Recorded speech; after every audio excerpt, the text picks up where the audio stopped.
이 말씀을 듣는 하나님 나라의 백성들 가운데 왕이신 하나님께서 부어주시는 은혜와 평강이 오늘도 충만하게 임하시기를 축복합니다. 아멘. 오늘 말씀 보겠습니다. 오늘의 말씀은 요한계시록 4장입니다. 4장 1절입니다. 이 일 후에 내가 보니, 이 일은 일곱 교회에 대한 예수 그리스도의 그 심판의 말씀들이었죠.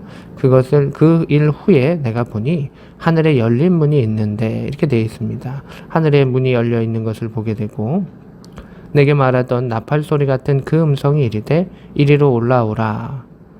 이후에 마땅히 일어날 일들을 내가 너에게 보이리라 하시더라. 이렇게 되어 있습니다. 이제 계시록이 본격적으로 시작되는 것이죠. 앞으로 일어날 그러한 심판과 종말의 그 모습들을 표현해주고 있습니다. 근데 그 부분들은 우리가 이제 하나하나 다 설명하고 풀기에 어려움이 있죠. 그래서 그 부분들은 우리가 주목하는 것보다는 이제 4장부터 나타난 것 중에 그 하늘의 모습, 하나님의 모습, 또 하나님께 영광 돌리는 그러한 천사들의 모습 속에서 우리가 이 땅 가운데 해야 될 일들과 저 하늘에서 이어서 해야 되는 일들이 무엇인가, 또 하나님 나라는 어떠한 모습 속에서 또 진행되고 있는가라고 하는 것을 살펴보는 시간이 되었으면 좋겠습니다. 2절입니다. 내가 곧 성령에 감동되었더니, 이렇게 되어 있습니다. 성령에 감동된다라고 하는 것은 성령의 충만함을 입은 것이죠.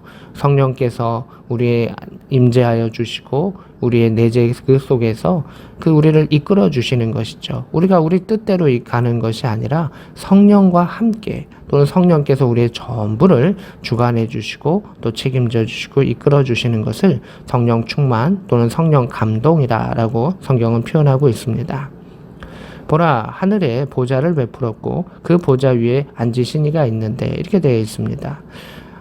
하나님의 보좌, 그 보좌에 앉으신 이, 그것을, 그러한 부분들을 보기 위해서 또는 그러한 부분들을 체험하기 위해서는 우리 가운데 성령의 충만함이 필요하다는 것입니다. 우리가 연약한 육체를 가지고 있고 새 육체를 입기 전에 하나님의 그 성령의 충만함만이 우리를 하나님의 보좌 앞에 나아갈 수 있게 하고, 예수의 보혈만이 우리를 덮어주셔서 죄된 우리가 하나님 앞에 또 감사와 감격의 마음으로 나아갈 수 있음을 보게 됩니다. 4절입니다. 보좌에 둘려 24 보좌들이 있고 그 보좌 위에 24 장로들이 흰옷을 입고 머리에 금관을 쓰고 앉았더라. 이렇게 되어 있습니다. 예수님께서 그 일곱 교회를 향해서 이러한 상급을 줄 것이야 라고 말씀하셨던 그 흔적들 가운데 그 상급을 받은 사람들이 있는 것이죠. 흰옷을 입은 장로들, 그리고 금관을 쓰고 있는 모습입니다. 세마포 흰옷을 입고 거룩함과 구별됨으로 그 앞에 있고, 금관을 통해서 하나님의 영광이 그 머리 가운데 임하게 되고 존귀하게 쓰임을 받고 있는 그 24 장로들과 그들의 보좌를 볼 수가 있습니다. 하나님의 보좌를 중심으로 그들이 이렇게 나누어 앉아 있습니다. 5절입니다. 보좌로부터 번개와 음성과 우레소리가 나고, 이렇게 되어 있습니다. 그 하나님의 음성이 그 우레소리와 같이 크게 울려 퍼지는 것을 표현하고 있습니다. 보좌 앞에 켠 등불 7이 있으니 이는 하나님의 7 영이라, 이렇게 되어 있습니다. 하나님께서 7 영을 통해서 이 땅을 통치하시고 하나님 나라의 계획을 이루시고 하나님의 권위와 권세, 권능을 의미하고 있습니다. 또한 6절에 보면 보좌 앞에 수정과 같은 유리바다가 있고 보좌 가운데와 보좌 주위에 4 생물이 있는데 앞뒤에 눈들이 가득하다. 이 4 생물인데 앞뒤에 눈이 가득한 모습은 우리가 딱 떠오르기 쉽지는 않습니다. 하지만 앞뒤에 눈이 가득하다라고 하는 것은 모든 것을 살펴본다, 모든 것을 하나님의 도구로, 하나님의 종으로 살피는 자들이다 라고 하는 것을 볼 수가 있죠. 7절에 첫째 생물은 사자, 둘째 생물은 송아지, 셋째 생물은 얼굴이 사람 같고 넷째 생물은 날아가는 독수리 같다라고 말하고 있습니다.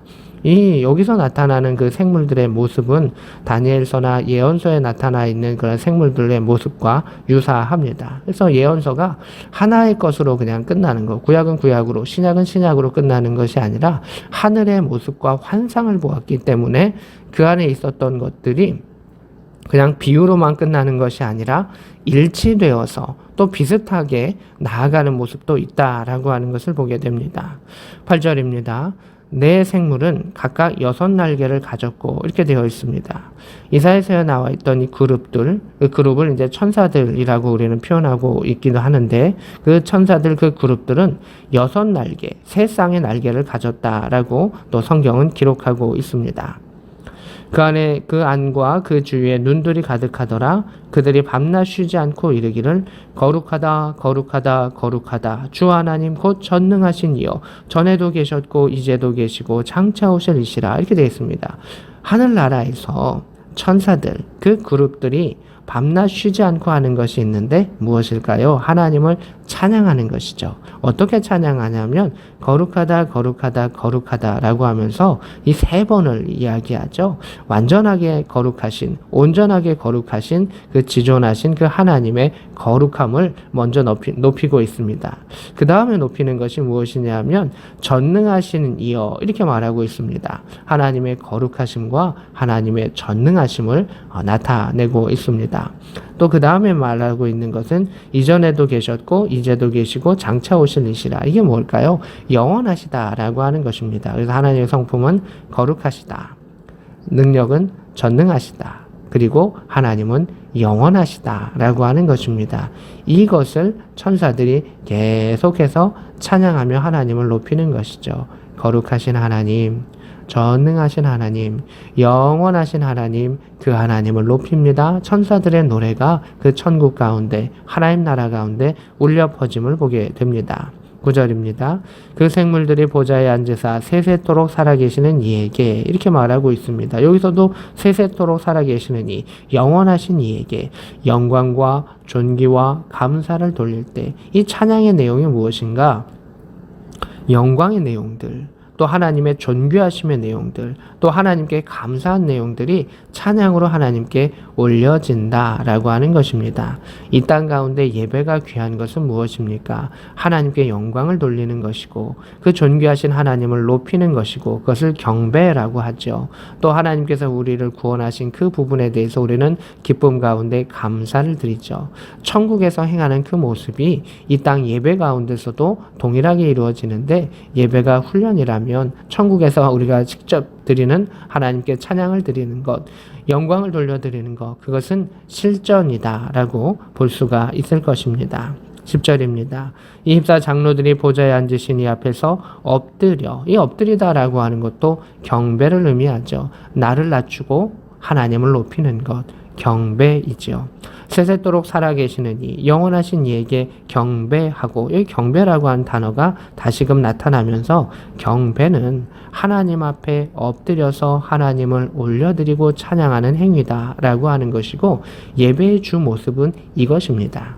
예배는 경배라고 하는 단어로도 쓰고 서비스라고 하는 단어로도 두 개가 쓰여집니다. 근데 경배라고 하는 단어를 쓰면 나를 낮추고 하나님을 높이며 또한 귀한 것으로 하나님을 섬긴다, 가치 있는 것으로 하나님을 섬긴다라고 하는 것입니다. 서비스라고 하는 그 단어가 있다면 그 단어 역시 섬기다, 땀을 흘리다 라고 하는 그 의미를 가지고 있습니다. 그러나 하늘에서는 이 경배의 예배가 더 드려지는 것을 우리는 볼 수가 있습니다. 이 땅에는 유한하기 때문에 우리가 땀 흘리고 수고하는 그 모습이 있지만 전능하신 하나님 앞에 하나님 나라에 간다면 온전히 경배하는 그 모습만이 나타납니다. 근데 이 땅의 그 서비스의 모습이 좀 변질되기도 하죠.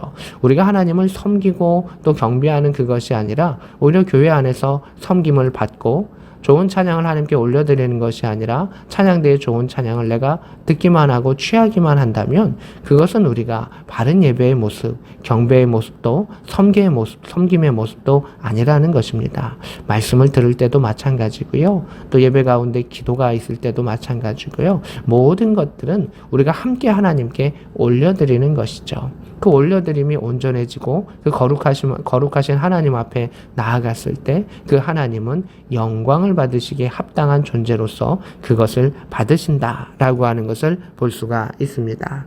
다시금 말씀으로 또 들어갑니다. 경배하고 자기의 관을 보호자 앞에 드리며 이르되, 이 말씀이 귀한, 이 계시록의 이 말씀이 귀한 것은 무엇이냐면 예배의 의미를 너무 잘 가르쳐 줍니다. 이 4장의 귀한 것은 하늘의 예배를 보여주고요. 하늘의 예배는 경배다. 경배는 엎드리는 것이고 자기의 관은 무엇인가요? 금관이지 않습니까? 자신에게 있는 가장 귀한 것, 가치 있는 것은 이것은 하나님이 주신 것인데 하나님께로 다시금 올려드립니다. 라고 하는 그 모습이 나타납니다. 그러한 모습 가운데 찬양과 하나님을 높이는 아름다운 모습이 나타납니다. 11절입니다.